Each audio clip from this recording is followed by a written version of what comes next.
વડોદરામાં વિશ્વામિત્રી નદીના પૂરમાં કારેલીબાગ વિસ્તારમાં સૌથી વધુ અસરગ્રસ્ત નદી કિનારાની સયાજી સહિતની સોસાયટીના લોકોને હાલાકી વેઠવી પડી હતી। કારેલીબાગમાં વિશ્વકુંજ સોસાયટીના રહીશો 2 દિવસ સુધી આશરે 9 ફૂટ પાણીમાં રહ્યા બાદ પાણી ઓસરતા જ આ સોસાયટીમાં રહેતા ભાજપના કોર્પોરેટરે સોસાયટીની ગલીઓની ગંદકી દૂર કરવાના બદલે પોતાના ઘર તેમજ ગલીમાંથી જ કચરો અને ગંદકી હટાવતા સોસાયટીના રહીશોએ કોર્પોરેટરને ઘેરી અત્યાર સુધી ક્યાં હતા તેવા અનેક પ્રશ્નોનો મારો ચલાવ્યો હતો। વિશ્વામિત્રી નદીના કિનારે આવેલી સયાજી વિશ્વકુંજ સોસાયટી તેમજ બુદ્ધદેવ કોલોનીમાં નદીના પૂરના પાણી ફરી વળતા આ સોસાયટીના મકાનોના ગ્રાઉન્ડ ફ્લોર પાણીમાં ગરકાવ થઈ ગયા હતા। સોમવારની રાતથી ગુરુવારની સવાર સુધી લોકોએ પહેલા માળે રહીને દિવસો વિતાવવા પડ્યા હતા। આ દિવસો દરમિયાન સોસાયટીના રહીશોને કોઈ પણ પ્રકારની મદદ નહીં મળતા લોકો રોષે ભરાયા હતા। પોતાના વોર્ડ વિસ્તારની સફાઈ કરાવવાના બદલે ઘરની સફાઈ કરાવતા લોકોએ વિરોધ વ્યક્ત કર્યો હતો। આ અંગે કોર્પોરેટરનો સંપર્ક કરવાનો પ્રયત્ન કરવા છતાં તેમને ફોન ઉપાડ્યો ન હતો। 46 नंबर 6। हाँ। घर का मेरा गदला है, पलंग है, फ्रिज है, एसी है, टीवी है, खाना पीना मेरा सब बर्बाद हो गया है। तो कौन आपके यानी इधर जैसे बारिश के टाइम पे कोई आया था यानी कोई भी नहीं आया था। तो आपके यहाँ पे काउंसिलर तो आपके यहाँ पे रहते तो वो नहीं आए?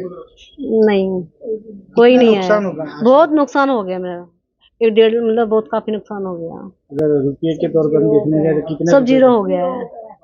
કેટલું પાણી છોડવાના છે કે શું કરવાનું છે એ તો પહેલેથી કહેવું જોઈએ ને।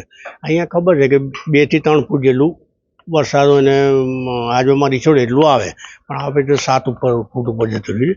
એટલે અમારે જે નીચે ભાડુઆત ખરા ને એમનું બધું councillor Karelibaug Muktanand society Sayaji society कौन कॉर्पोरेटर તમારા અહીંયા કોર્પોરેટર હું તો નવો રૂપલબેન મેં કોઈ જાતની અમને આગોતરી જાણ ન હતી। અમને કદાચ એવું કે ચલો 3-4 ફૂટ જેવું આવવું જોઈએ, એની જગ્યાએ અરાઉન્ડ 6 ફૂટ ઘરમાં પાણી આવી ગયા સાહેબ, અને બહાર તમે જોવો તો 7 ફૂટ જેવું થઈ જાય ઘરની હાઇટ પ્રમાણે।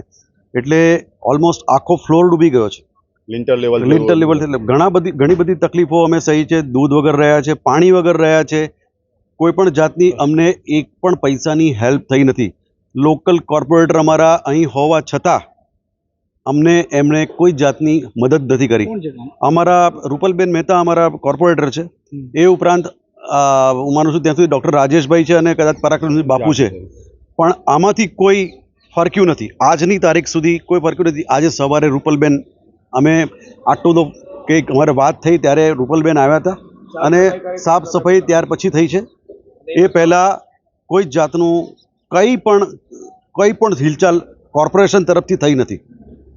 અને અમારી વેદના એક જ છે, અમારી જે આ વિશ્વામિત્રી નદી છે 1200 કરોડની જે ગઈકાલે પહેલાં ભાઈ લોલીપોપ આપીને ગયા છે આદરણીય ગૃહમંત્રી, એમને કહેવાનું મન થાય મને કે તમે આ 1200 કરોડ રૂપિયા તમે જે 1200 કરોડ રૂપિયા જે તમે આમાં નાખવાના છો, રીડેવલપમેન્ટ નથી કહેતા, રિવર ફ્રન્ટ બનાવવાની વાત કરે છે। વિશ્વામિત્રી સર્પાકારે વહે છે, સાબરમતી જેવું નથી। આ સાબરમતીનો પટ મોટો છે, એનો પટ નાનો છે।